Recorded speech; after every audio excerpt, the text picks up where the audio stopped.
Hey yo para pendengar semuanya, balik lagi bersama Novel Audio dan kita akan melanjutkan cerita Tubuh Suci Kuno part 41. Oke, langsung saja kita masuk ke ceritanya. Cerita berlanjut. Melihat Chun Xiao sama sekali tidak mengenalinya, Ye Xingyun merasa sedih hingga hampir menangis. Ini aku, Ye Xingyun. Kita bertemu 2 tahun lalu, dan aku bahkan bertarung denganmu saat itu. Sungguh terlalu berlebihan jika kau bahkan tidak mengingat namaku, kata Ye Xingyun dengan suara keras. Yah, kamu sudah banyak berubah, ucap Chun Xiao dengan canggung. Kau tidak punya hak untuk mengatakan itu padaku, seru Ye Xingyun dengan kesal. Mereka berdua pun terus berdebat satu sama lain. Gadis berambut ungu yang melihat itu merasa terkejut. Apa? Tuan muda Ye Xingyun dari keluarga Ye? Dan pemilik kucing ini adalah tuan muda Chun Xiao dari keluarga Chun. Ini, aku akan menjadi kaya, pikir gadis itu dengan mata yang dipenuhi koin emas. Di sisi lain, setelah berdebat sebentar, Chun Xiao kemudian bertanya pada Ye Xingyun. Baiklah, tuan muda Ye Xingyun, kau pasti tidak mungkin datang ke sini hanya untuk menyapaku saja. Apa yang sebenarnya kau inginkan dariku? Tanya Chun Xiao. Ye Xingyun lalu menjelaskan tujuannya. Tuan muda Chun Xiao, terakhir kali kita bertarung, aku kalah darimu. Tapi aku telah banyak merenung dalam 2 tahun terakhir ini, dan kekuatanku pun telah meningkat pesat. Jadi, setelah kita kebetulan bertemu di sini, aku ingin bertanding ulang dan berlatih bersamamu, kata Ye Xingyun sambil menangkupkan tangannya. Kau ingin berlatih denganku? Kapan? Apakah sekarang? Tanya Chun Xiao dengan lugas. Mendengar itu, Ye Xingyun segera menggelengkan kepalanya. Tidak usah terburu-buru, Tuan Muda Chun. Bukankah kamu akan melawan champion Markis di perjamuan nanti? Kamu tidak boleh membuang energimu sekarang. Lagi pula, kita hanya akan berlatih, bukan bertarung sampai mati. Aku bisa menunggumu menyelesaikan pertarungan dengan Yang Pan itu terlebih dahulu, ucap Ye Xingyun dengan tegas. Melihat itu, Chun Xiao pun tertawa. Hahaha, saudara Xingyun, kau tak perlu terlalu khawatir denganku. Yang Pan itu bukanlah apa-apa di hadapanku. Lagi pula, seperti yang kau katakan sebelumnya, kita hanya akan berlatih, bukan bertarung sampai mati, seru Chun Xiao sembari menunjukkan senyumannya. Melihat senyuman itu, Ye Xingyun tertegun sejenak. Lalu sebuah senyuman tipis pun juga muncul di wajahnya. Benar, seperti yang diharapkan darimu, gumam Ye Xingyun. Segera, Ye Xingyun pun bertanya pada gadis berambut ungu di sebelahnya yang telah lama menonton dari samping. Gadis kecil, apakah ada tempat di sekitar sini yang cocok untuk kita berlatih? Tanya Ye Xingyun.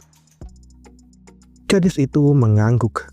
Dia kemudian membawa Chun Xiao dan Ye Xingyun serta si kucing oranye ke suatu tempat terbuka. Apakah tempat ini cocok, Tuan Muda? Agak jauh dari kota, tapi tidak terlalu jauh.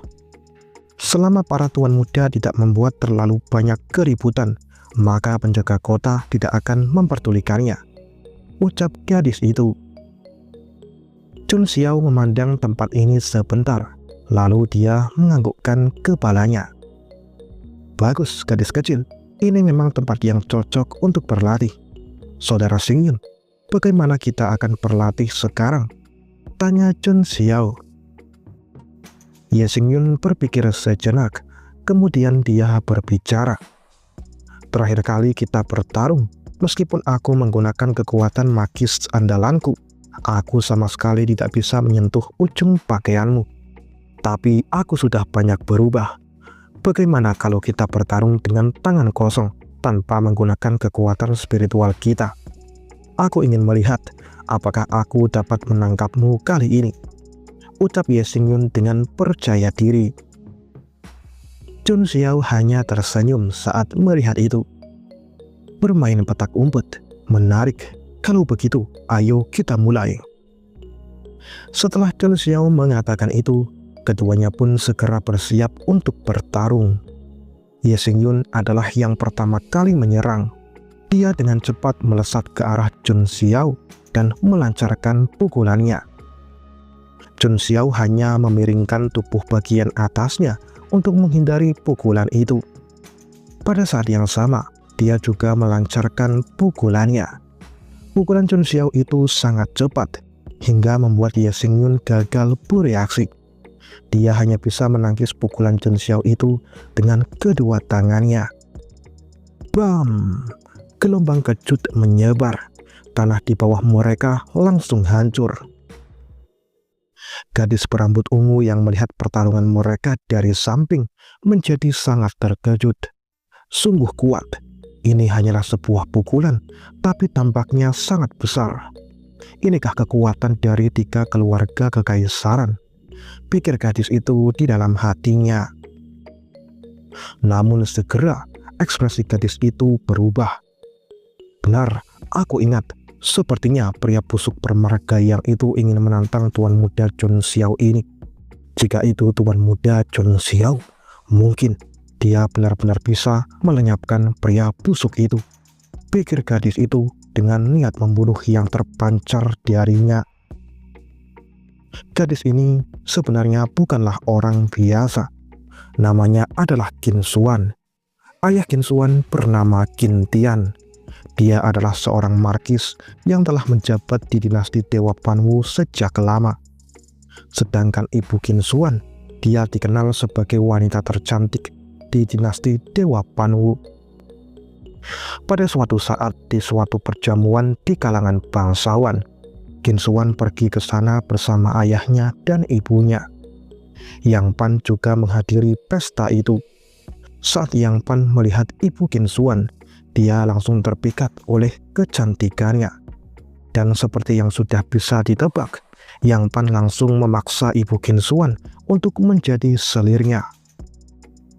Markis Qin Tian tentu saja tidak setuju dengan itu. Namun apa daya, dukungan Yang Pan terlalu kuat. Markis Qin Tian dan para pengikutnya berusaha melawan dengan putus asa. Namun kekuatan mereka tidak sebanding dengan Yang Pan dan para pendukungnya. Mereka semua akhirnya terbunuh. Rumah tempat mereka juga dibakar habis, dan tidak ada satupun yang lolos kecuali Qin Xuan dan ibunya. Setelah menyembunyikan Qin Xuan, sang ibu memutuskan untuk membalaskan dendam suaminya itu. Namun pada akhirnya, nasib tragis pun menimpanya.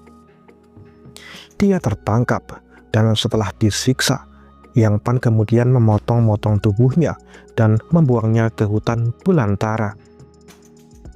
Meskipun telah berbuat begitu kejam, Yang Pan tidak dijatuhi hukuman apapun. Penguasa dinasti Dewa Panwu malah menyembunyikan masalah ini dan melindungi Yang Pan. Saat memikirkan orang yang telah membunuh seluruh keluarganya itu masih duduk dengan santai dan menikmati kejayaan, niat membunuh Qin Xuan menjadi semakin kuat. Si kucing dalam pelukannya langsung berkeringat dingin saat merasakan niat membunuh itu. Kucing itu pun kemudian dengan cepat mengusap pipi Qin Xuan untuk menenangkannya. Qin Xuan akhirnya tersadar, dan dia pun segera menyingkirkan niat membunuh itu.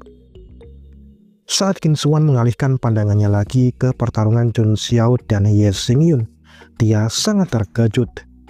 Qin Xuan tidak bisa mempercayai penglihatannya. Ini sebenarnya seberapa kuat para tuan muda ini? Pikir Qin Xuan sembari melihat tempat yang telah hancur di depannya. Dan part kali ini pun berakhir di sini. Oke, itu aja untuk video kali ini. Jangan lupa subscribe dan like jika kalian suka video ini. Dan jika nggak suka, tekan aja yang gambarnya jempol ke atas. Sampai jumpa di video berikutnya, dan akhir kata, bye.